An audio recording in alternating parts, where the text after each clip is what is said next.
তাহিরিকে ছিল না যুবরা তাহিরি? ময়নাবার ভোটের দাঁড়াইছিল মোমবাতি মার্কা। আগের বার ভোট করছে ডাব মার্কা, জনগণ ডাব তো খায়নি, কাটিয়ে মাটার ঢালছে। আর এইবার মোমবাতি ভোটের আগে ঘুরে গেছে। তার মানে কি বোঝা গেল? আলেম ওলামা যদি ঐক্যবদ্ধ না থাকে সবারই অধঃপতন হবে।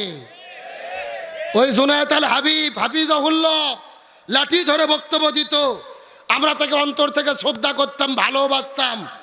সর্বপ্রথম ইসলামী জোটের ভেতরে ঐক্য ফাটল ধরে তিনি চলে গিয়ে নির্বাচন করলো। হেরে গেল ব্যারিস্টার রুমিন ফারহানার কাছে, হাঁস মার্কা দাঁড়িয়ে তিনি জিতে গেল। আর ইনি খেজুর গাছ নিয়ে হারিয়ে গেল। একটা মাত্র কারণ, আমাদের ঐক্যবদ্ধ না থাকার কারণে। রুমিন ফারহানা হাঁস নিয়ে খেলতিছে, মানে বাপের বেটি ভাগিনী কন্যে, এমন একটা শার্ট মারছিল ম্যাজিস্ট্রেটকে, ও পরে যে 2 জগ পানি খাইছে। কথা কন না কে? একটা মহিলা হইয়ে শার্ট মারে এমপি হলো রে। আর আমাদের হুজুর লাঠি নিয়েও এমপি হতে পারলো না। কারণ কি? কারণ একটা, আমরা যখন বিচ্ছিন্ন হয়েছি তখনই তাদের শক্তি বাড়িয়ে গেছে। এটা আমরা আরো কবে বুঝবো? কবে আমাদের বুঝ হবে? কবে আমাদের হুঁশ হবে? যতদিন একতাবদ্ধ না হব, এই দাড়ি টুপিওয়ালা পাগড়িওয়ালাদেরকে ওই ফোঁটা পরা রুমিন ফারহানার মতো নায়িকাবাজিদের কাছে পরাজয় বরণ করতে হবে। সুতরাং এখনো হুঁশ ফিরেন, একতাবদ্ধ হন, এখন আর বিভেদ করেন না।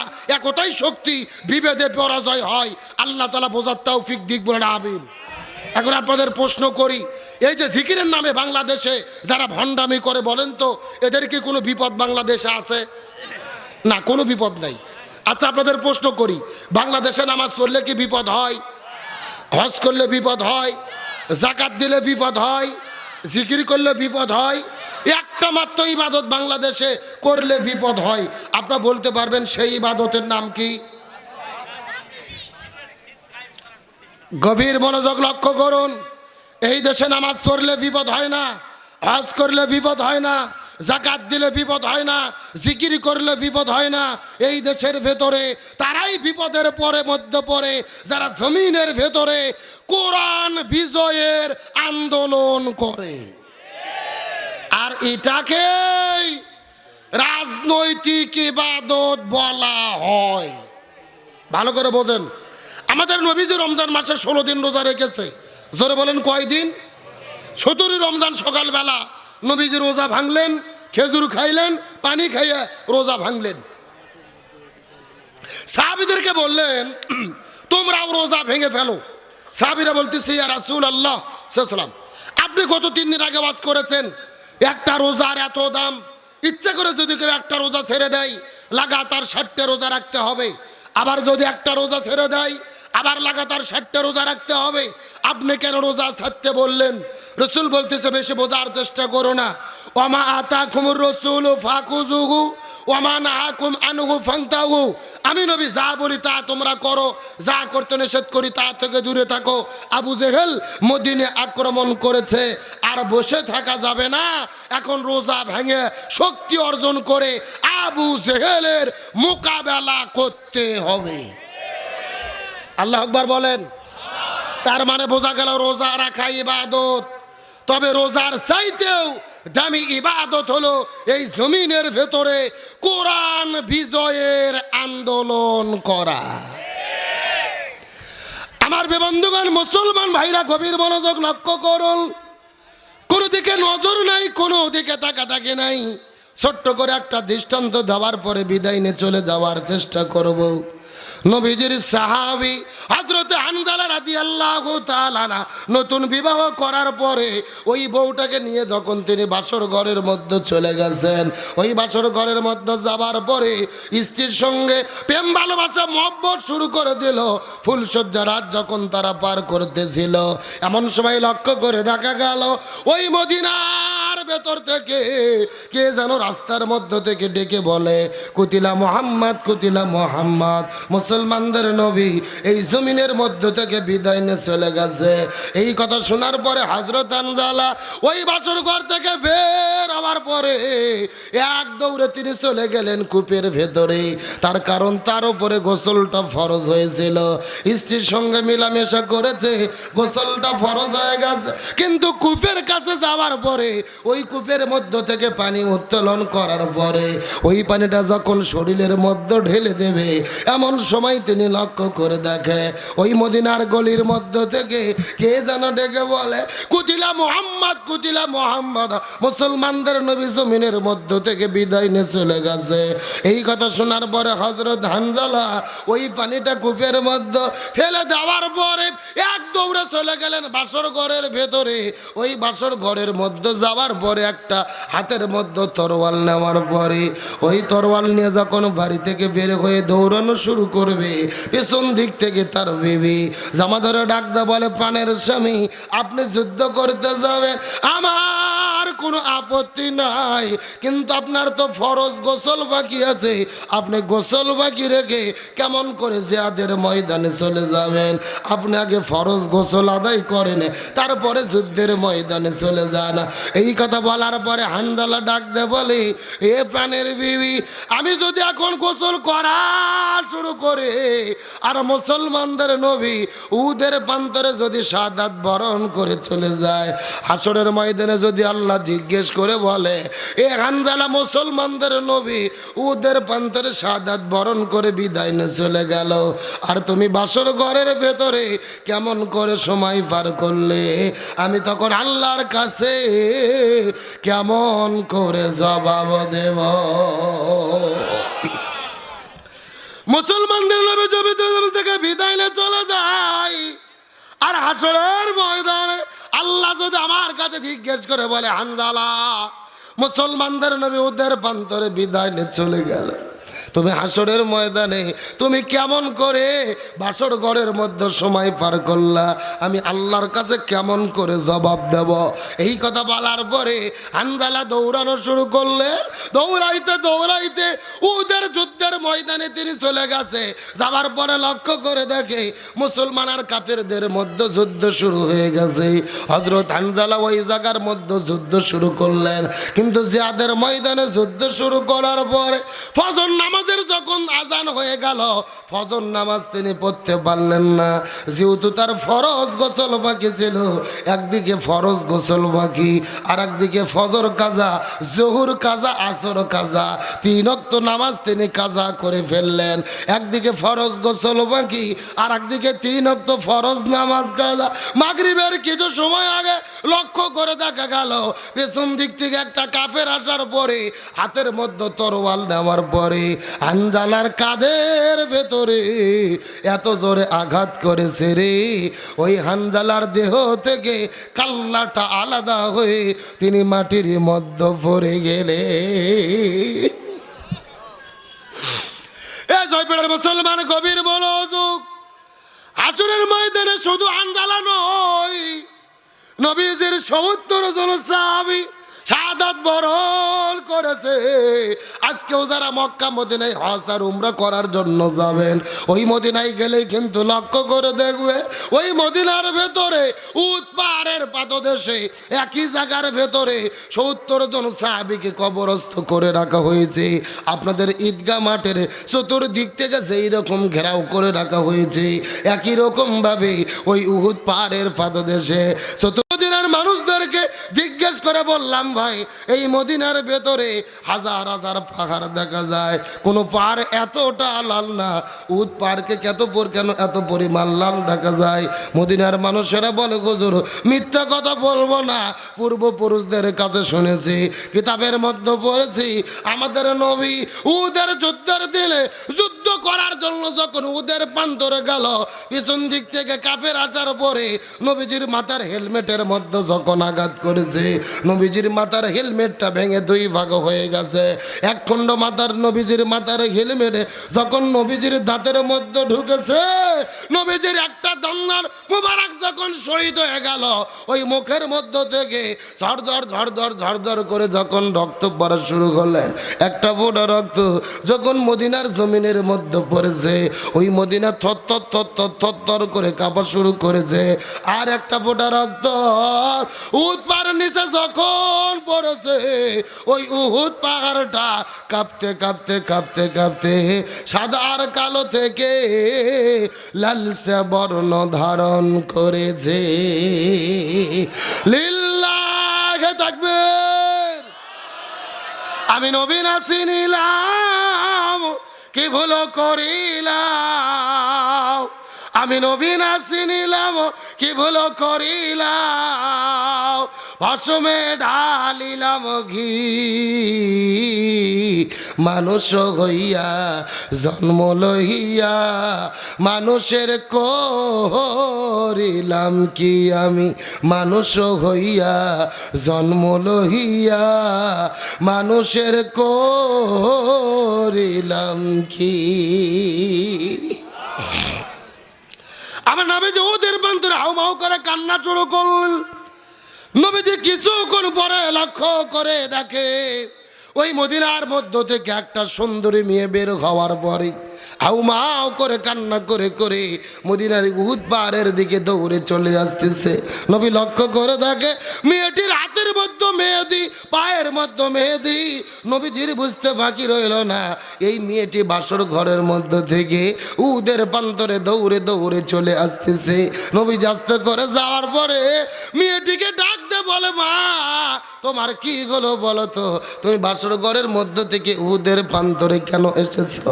মেয়েটি কান্না করে করে বলে, ইয়া রাসূলুল্লাহ, আপনি কি আমাকে চিনতে পেরেছেন? আমি তো সেই মেয়ে গতকালকে বিকেলবেলা আপনার সাহাবী হানজালার সঙ্গে আপনি যেই মেয়েটিকে বিবাহ করে দিয়েছিলেন। ইয়া রাসূলুল্লাহ, আপনার কি মনে পড়ে গতকালকে বিকেলবেলা আপনার সাহাবী হানজালার সঙ্গে যেই মেয়েটিকে আপনি বিবাহ করে দিয়েছিলেন? আমি তো সেই মেয়ে। হানজালা আমাকে বিয়ে করার পরে বাসর ঘরের মধ্যে যখন চলে গেছে, আমাদের ফুলসজ্জা রাত পার হইতেছিল, কিন্তু গভীর রজনীতে কে যেন বাইরে থেকে ডেকে বলে, কুতিলা মুহাম্মদ, কুতিলা মুহাম্মদ। এই কথা শোনার পরে হযরতে হানজালা আমাকে বাসর ঘরে রাখার পরে ওখান থেকে দৌড়ে যুদ্ধের ময়দানে চলে এসেছে। ইয়া রাসূলুল্লাহ, আমি জানতে পেরেছি কিছুক্ষণ আগে আমার স্বামী বিদায় না চলে গেছে, কিন্তু মনের মধ্যে কষ্ট নেবেন না, আমার স্বামী দুনিয়ার মধ্য থেকে বিদায় নিয়ে চলে গেছে। এই জন্য আমি কোনো কান্না করি না, এই জন্য আমি কোনো আফসোস করি না রে। আমার কান্না করার কারণ হলো আমার স্বামীর ফরজ গোসল বাকি আছে, আপনি একটু আমার স্বামীর জন্য গোসলের ব্যবস্থাটা করে দেবে। লিল্লাহি তাকবীর। এ বাস্তবিক মুসলমান ইমানের শক্তি কাকে বলে লক্ষ্য করুন। আমার স্বামী দুনিয়া থেকে বিদায় নিয়ে চলে গেছে, এই জন্য আমি কোনো কান্না করি না। আমার কান্না করার কারণ হলো আমার স্বামীর ফরজ গোসল বাকি আছে, আপনি একটু আমার স্বামীর জন্য গোসলের ব্যবস্থা করে দেবেন। তার কারণ হলো ইসলামী শরীয়তের বিধান হলো কোন ইমানদার মুসলমান যদি জালেমের জুলুমের মোকাবেলা করতে গিয়ে এই দুনিয়া থেকে বিদায় নিয়ে চলে যায়, তাদেরকে নতুন করে গোসল করানো হয় না, নতুন করে কাপনের কাপড় পরানো হয় না। আল্লাহ বলেছেন, ইয়া রাসূলুল্লাহ, যেই মানুষগুলো দিন কায়েমের আন্দোলন করে জালেমের জুলুমের মোকাবেলা করতে গিয়ে এই দুনিয়া থেকে বিদায় নিয়ে চলে যাবে, এদেরকে নতুন করে গোসল দেওয়ার কোনো দরকার নাই, নতুন করে কাপড়ের কাপড় পরানোর কোনো দরকার নাই। এই মানুষগুলোদেরকে রক্ত মাখা জামা নিয়ে আপনি কবরের মধ্যে দাফন করে দেবেন। এই মানুষগুলো হাসরের ময়দানে ওই রক্ত মাখা জামা নিয়ে আল্লাহর কাছে শহীদদের কাতারে তারা দাঁড়ায়া যাবে। লিল্লাহি তাকবীর।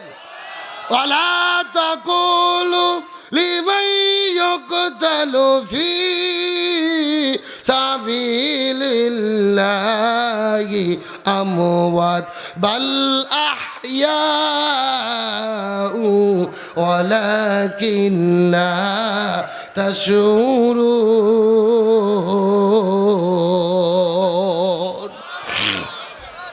আল্লাহ রাস্তায় যারা জীবন দেয় এরা কখনো মরে না, এদেরকে শাহাদাতের মর্যাদা দান করে কে? আরো জোরে বলেন।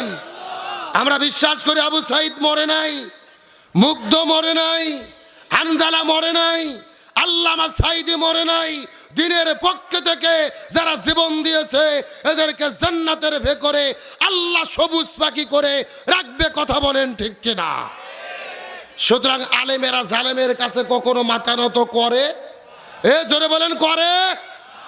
আল্লামা সাইদিকে তারা হত্যা করেছে, আল্লামা সাইদিকে মারা গেছে, তাদের ভালোবাসা কিয়ামত পর্যন্ত মানুষের অন্তরে অন্তরে থাকবে। আল্লামা সাইদি বিদায় নিয়েছেন।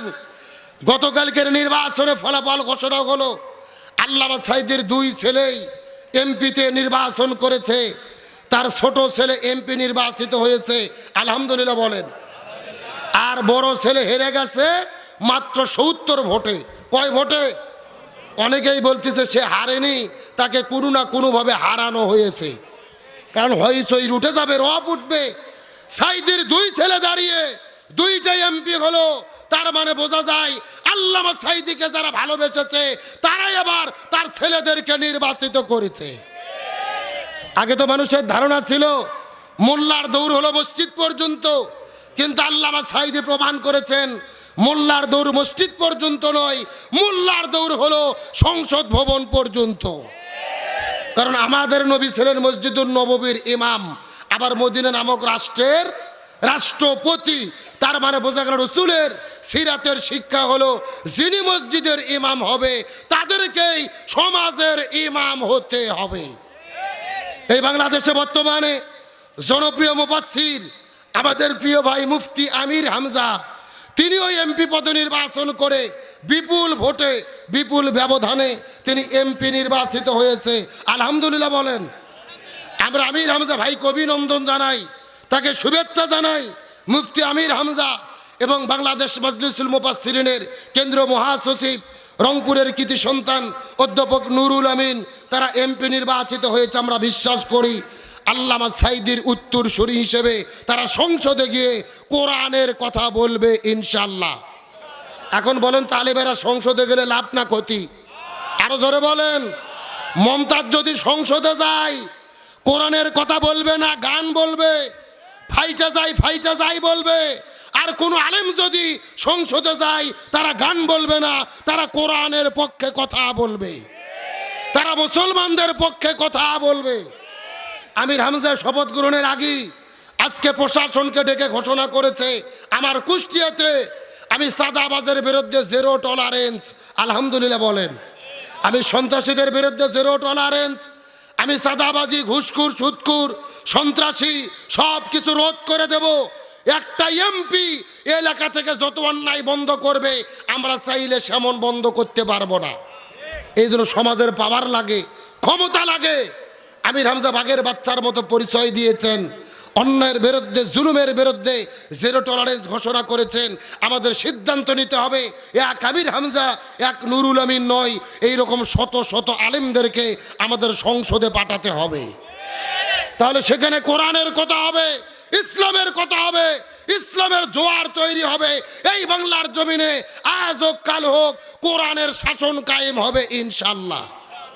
কিন্তু আমরা পিছিয়ে পড়েছি কারণ একটা, আমরা আলেমেরা নিজেরা গুতি করে ইসলামের 12টা বাজাইছি। কার বিরুদ্ধে দোষ দেবেন? জালেমেরও তো দোষ নাই। আমরা হুজুরেরা নিজেরা ফতুয়াবাজি করে ইসলামের 12টা বাজাইছি। ইসলামী জোটগুলো যদি একতাবদ্ধ থাকতো আরো ভালো ফলাফল করতে পারতো। এখন ভেঙে গেছে, সবাই খারাপ করেছে। যারা বলেছিল 143 আসনে এ গ্রেডে আছি, নিজে 2 আসনে দাঁড়িয়ে এমপি হতে পারিনি, কথা কর না কে? আবার যারা 70টা পাইছে তারা হয়তো 130-40টা পাইতো। কারণ একটা নিজেদের অহংকার, দাম্ভিকতা, নিজেদের ভেতরে যদি ছাড় দেওয়ার মন মানসিকতা থাকতো, আমরা যদি এক জায়গায় থাকতে পারতাম আমাদের ফলাফল আরো ভালো হতো। আমরা নিজেরা গুতোগুতি করে ভাগ হয়েছি, এই সুযোগে অন্যরা সুযোগ নিয়েছে। এটা ওদের দোষ না, এটা আমাদের দোষ। আমরাই এক হতে পারিনি। আল্লাহ তাআলা আলেমদেরকে হেদায়েত দান করুক, আমিন কোন। সাধারণ মানুষের হেদায়েত পরে, আল্লাহকে হুজুরদের হেদায়েত দিক। জোরে আমিন কোন। কারণ আলেম ওলামা ঐক্যবদ্ধ হওয়া মানে জাতির বিজয় হওয়া, ইসলামের বিজয় হওয়া। আমরা নিজেরা ভাব করে, অহংকার করে, দাম্ভিকতা দেখে বিচ্ছিন্ন হই। এই জন্য তামাম পৃথিবীতে ইসলামের 12টা বাজতেছে আর মুসলমানেরা মার খাচ্ছে। ভোটের ব্যবধান কিন্তু বেশি না, 43% আর 46%, মানে 2.7% পার্থক্য। কেউ সরকারি দল, কেউ বিরোধী দল, কেউ 70 আসন, কেউ 215 আসন। কারণ একটা, আমরা সুযোগ করে দিয়েছি। এক জায়গায় থাকতাম বিজয় হতো, এক জায়গায় থাকেননি সবার পরাজয়। এখন বাটাম ফাটাবে, মার খাওয়ার জন্য রেডি হন। কথা কন না কে? এই আলেম ওলামা খালি এক জায়গায় করা যায়, কোথায় জানেন? জেলখানা। কোথায়? ওই জেলের ভেতরে কে কওমি, কে আলিয়া, কে জামাতি, কে হেফাজতি, কে চরমোনাই, ওখানে কোনো ভেদাভেদ নাই। জেলখানার যাইয়া ঠিকই এক প্লেটত ভাত ভাগাভাগি করে খায়, আর জেলের থেকে বাড়ানোর পরে আর কেউ কাউকে দেখতে পারে না, ফতুয়াবাজি করে। এই জন্য আলেমদের 12টা